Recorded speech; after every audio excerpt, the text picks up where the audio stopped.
ప్రతినిత్యం చేస్తున్న బ్రాహ్మణుల కోసం చేస్తున్న అభివృద్ధి కార్యక్రమాల గురించి కానివ్వండి, లేకపోతే సామాజిక సేవ చేస్తున్న కార్యక్రమాలు కానివ్వండి, ప్రతిరోజు జరిగే కార్యక్రమాలని మనకి తెలియజేయడంతో అప్పుడే 5 వసంతాలు పూర్తి అయిందా అనే స్థాయిలోకి వారు రావడం అనేది చాలా సంతోషకరంగా ఉంది.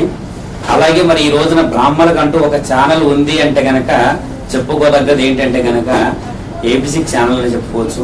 ప్రతిరోజు జరిగే కార్యక్రమాలు బ్రాహ్మణులు ఈ రోజున పడుతున్న ఎన్నో ఇబ్బందులు పడుతున్న బ్రాహ్మణులందరినీ కూడా ఒక తాటి మీదకి తీసుకురావాలని, వాళ్ళందరినీ ఐక్యమైక్యతతో ఉండాలని చెప్పేసి వారు చేస్తున్న కృషికి వారికి ఖచ్చితంగా అభినందనిస్తున్నాము.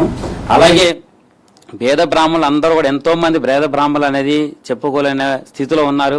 అలాంటి వారిని మారుమూల ఉన్న పేద బ్రాహ్మణులను కూడా ఈ రోజున గుర్తించి ABC ఛానల్ వారు గుర్తించి మరి వారిని తీసుకొచ్చి మన అందరికీ పరిచయం చేసి వారికి ఎంతో హితోధికంగా వారికి అనేది ఈ ఛానల్ ద్వారా ఎంతో మంది తెలియజేసుకుని వాళ్ళ హితోధికంగా ఉపయోగపడటం అనేది కూడా చాలా సంతోషకరంగా ఉంది.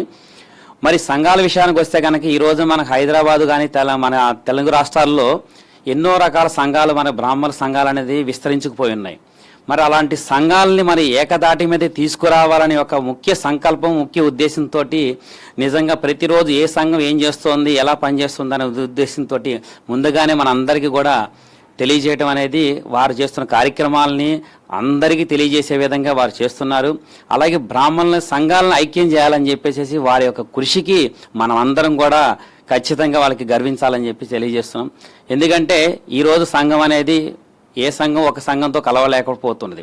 కలవాలని చెప్పి ఎంతో మంది ప్రయత్నిస్తూనే ఉన్నారు.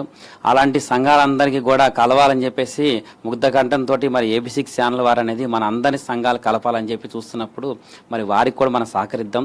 అలాగే 5 వసంతాలు పూర్తి చేసుకున్న శుభ సందర్భంలో మరి ఒకసారి ABC వారి శ్రీకాంత్ గారి ధన్యవాదాలు తెలియజేస్తూ ఈ ఛానల్ని బ్రాహ్మణుల కోసం ఇంకా మరింత అభివృద్ధిలోకి తీసుకురావాలని చెప్పేసి వారితో పాటు బ్రాహ్మణుల ఐక్యతకి మీరు మరింత పాటుపడాలని చెప్పేసి ధన్యవాదాలు తెలియజేస్తున్నాము. 5 వసంతాలు పూర్తి చేసుకున్నది అంటే కనుక అసలు మాటల్లో చెప్పలేకపోతున్నాము. అలాగే ముందు ఆయనకి పేరు తీసుకొచ్చినది ఏంటి అంటే కనుక మారుమూల ఉన్న, ఇందాక మూర్తి గారు చెప్పినట్టుగా మారుమూల ఉన్న పేద బ్రాహ్మణ కుటుంబాలని వెతికి వాళ్ళకి ఎంతో కొంత సహాయపడండి, మేము సహాయపడుతున్నాం, మాతో పాటు మీరందరూ కూడా సహాయపడండి అని చెప్పేసినని వాళ్ళ తరపున ఈయన ABC ఛానల్లో వారి కష్టాలను చెప్పడం కానివ్వండి, అందరికీ ఎడ్యుకేట్ చేస్తూ వాళ్ళకి ఇంత కష్టం వచ్చింది వాళ్ళకి సహాయపడండి అని చెప్పడం అనేది చాలా అభినందనీయం అండి. అలాగే ఆయన చేస్తున్న ఇంకొక విజయవంతమైన విషయం ఏంటంటే కనుక బ్రాహ్మణ సంఘాలన్నీ కలిసి ముందుకు వస్తే, ఏకతాటిపైన నిలబడితే ఏదైనా సాధించగలం అని చెప్పేసి అంటున్నారు.